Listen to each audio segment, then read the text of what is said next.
నా కార్యక్రమానికి ఎవరిని రానికుండా అడ్డుకోవడం, నాయకులకు కార్యకర్తలకు నోటీసులు ఇచ్చి బెదిరించడం, పోలీస్ స్టేషన్లలోనే ఇళ్లల్లోనే నిర్బంధించేట్టుగా చెక్ పోస్టులు పెట్టడం, లాఠీ ఛార్జీలు చేయించడం. సత్తెనపల్లిలో పొద్దున్నే టౌన్లో లాఠీ ఛార్జ్ పొద్దున్నే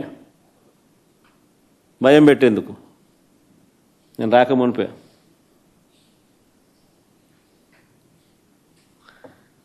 కార్యక్రమానికి పోలీసులు భద్రత కల్పించాల్సింది పోయి పోలీసులు నాకు భద్రత కల్పించడం కోసం లేరు అక్కడ. పోలీసులు నా కార్యక్రమానికి ఎవరు రాకుండా చూసుకునే దానికోసం పోలీసులను పెట్టినారు.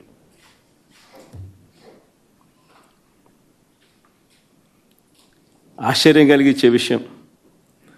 తర్వాత 5 కేసులు నమోదు చేశారు ఆ కార్యక్రమం అయిపోయిన తర్వాత.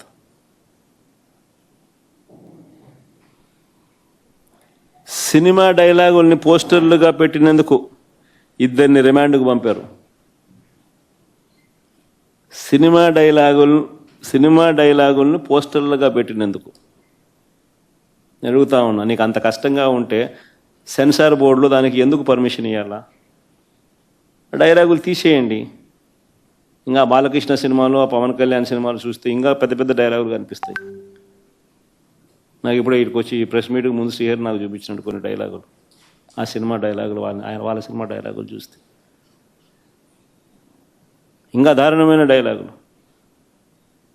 నీకు డైలాగులు నచ్చకపోతే సెన్సార్లు తీసేయండి. సెన్సార్ బోర్డు ఎందుకు పర్మిషన్? సెన్సార్ బోర్డు ఉండేది ఎందుకు? అంతేగాని ఆ సినిమా డైలాగులు సినిమా వచ్చిన తర్వాత, రిలీజ్ అయిన తర్వాత ఆ సినిమా డైలాగులు, ఆ సినిమాలో మంచి పాటలు ఉంటే ఆ మంచి పాటలు అవన్నీ న్యాచురల్గా ప్రసిద్ధి చెందుతాయి. ఆ సినిమాలో మంచి పాట ఏదైనా ఉంటే ఆ మంచి పాట పాడినా తప్పే అంటావు. ఆ సినిమాలో ఏదైనా మంచి డైలాగులు ఏదైనా వీళ్ళకి నచ్చితే ఆ నచ్చిన డైలాగులు వీళ్ళు పోస్టర్లుగా పెట్టినా తప్పే, వీళ్ళు మాట్లాడినా తప్పే, వాళ్ళు చేసిన యాక్షన్లు వీళ్ళు చేసినా తప్పే.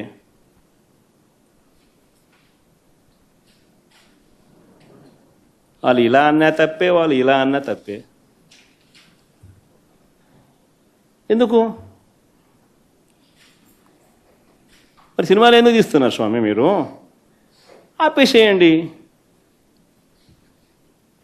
మూసేయండి. ప్రజాస్వామ్యంలో ఉన్నామా లేదా అన్నది నిజంగా ఆలోచన చేసుకోవాలి మనం అంతా. ఇలాగొచ్చే నష్టపోయింది. అదే సినిమా డైలాగులు రాసుకున్నాడు, పాట పాడితే పాడినాడు, డైలాగులు కొట్టినాడు. ఇలాగొచ్చే నష్టమైంది అంటాను నేను. గుమ్మడికాయలు దొంగంటే భుజాలు తడుముకున్నట్టుగా ప్రతిదీ కూడా వాళ్ళు ఏమన్నా కానీ నిన్నే అన్నట్టుగా నువ్వెందుకు బాధపడతా ఉండవు?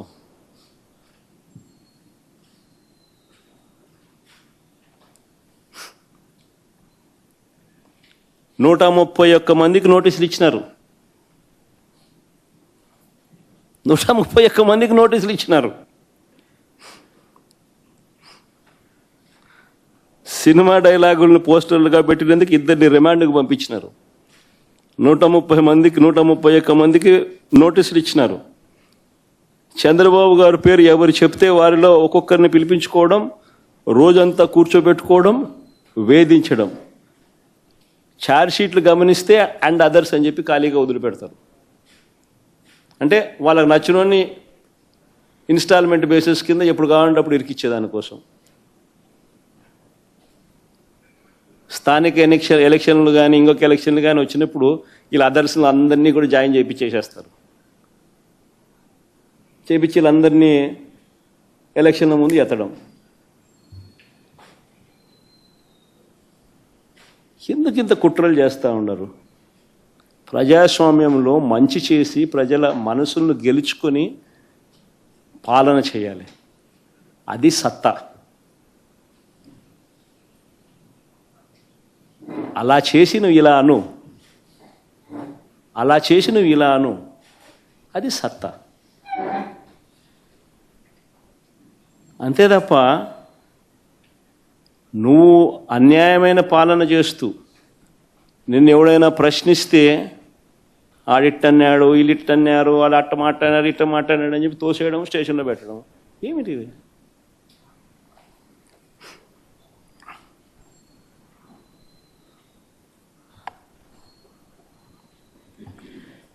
చివరకు పోలీసులు దారుణాలు నిజంగా ఏ స్థాయిలోకి వెళ్ళిపోయినారంటే, చివరికి పోలీసులు దారుణాలకు తన కొడుకును కోల్పోయిన వ్యక్తి. పోలీస్ అట్రాసిటీస్ వల్ల తన కొడుకు చనిపోతే, ఆ చనిపోయిన ఆయన మా లీడరు, ఉప సర్పంచ్, వాళ్ళ ఇంటికి నేను పోయినా ఆ పెద్ద ఆయన్ను పరామర్శించేందుకు.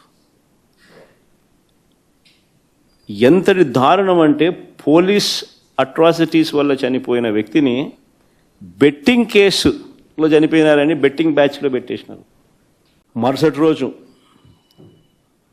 ఆ రోజు కాకుండా మళ్ళీ మరుసటి రోజు పేర్ని నాని, ఖైలా అనిల్ కుమార్ సహా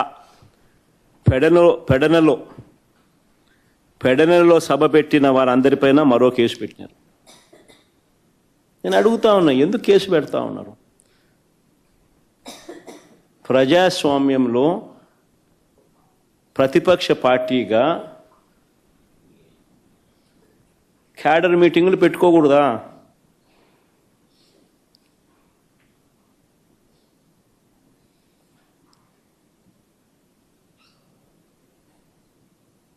చంద్రబాబు నాయుడు గారు చేసిన మోసాలను ఆ క్యాడర్ మీటింగ్లో ప్రస్తావిస్తూ, బాబు ష్యూరిటీ మోసం గ్యారంటీ, రీకాలింగ్ చంద్రబాబుస్ మేనిఫెస్టో అని చెప్పి క్యూఆర్ కోడ్ రిలీజ్ చేయకూడదా?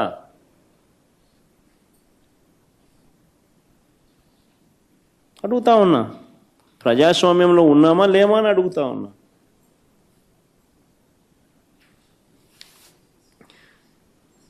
దాడుల నుంచి పోలీసులు రక్షించడం పక్కన పెడితే, పోలీసుల సమక్షంలోనే దాడులు జరుగుతూ ఉన్నది కంటికి కనిపిస్తూ ఉంటే, ఇది సరిపోదు అన్నట్టుగా దగ్గరుండి పోలీసులే తప్పుడు కేసులు పెడతా ఉన్నారు బాధితులపై. ఇది ప్రజాస్వామ్యమేనా అని అడుగుతా ఉన్నా.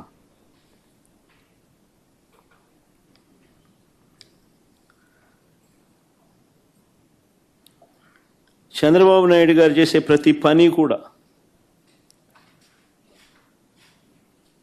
టాపిక్ డైవర్ట్ చేసే ఆలోచనలతోనే చేస్తాడు. నా పర్యటనలో కూడా, ఈ మధ్య జరిగిన నా పర్యటనలు కూడా మీరు గమనిస్తే, నా ప్రతి పర్యటన కూడా టాపిక్ డైవర్ట్ చేసేందుకు ఉద్దేశపూర్వకంగా తానే గందరగోళాన్ని సృష్టించడం, ఉద్రిక్తతలను తానే రెచ్చగొట్టే కార్యక్రమం చేయడం కోసం ప్రయత్నం చేయడం, ఇలాంటి కుట్రలే కనిపిస్తాయి. నా పర్యటన అయిపోయిన తర్వాత పోలీసుల ద్వారా చంద్రబాబు నాయుడు గారి దగ్గరుండి తప్పుడు కేసులు పెట్టించడం,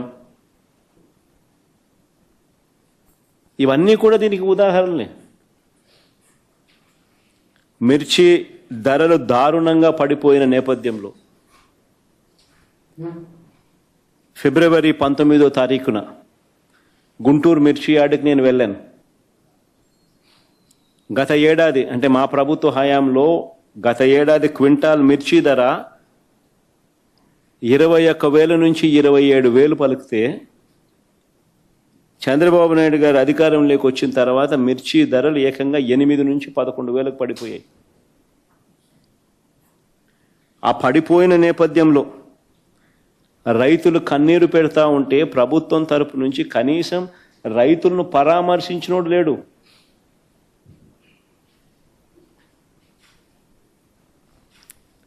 ఆ రైతులకు తోడుగా సంఘీభావంగా మద్దతిస్తూ ఆ మిర్చి యార్డుకు పోయింది జగనే. అదేమన్నా తప్ప అని అడుగుతా ఉన్నా. అలా పోయినందుకు పోలీసులను సహకరించద్దు అని చెప్పి జెడ్ ప్లస్ కేటగిరీ సెక్యూరిటీ గ్రహీత అయిన నాకు పోలీసును విత్డ్రా చేసినాడు. అంటే ఆయన 3 వచ్చినప్పుడు police Z plus category security ఇస్తాడు, ఆయన 3 రానప్పుడు జెడ్ ప్లస్ కేటగిరీ సెక్యూరిటీని విత్డ్రా చేసుకుంటాడు.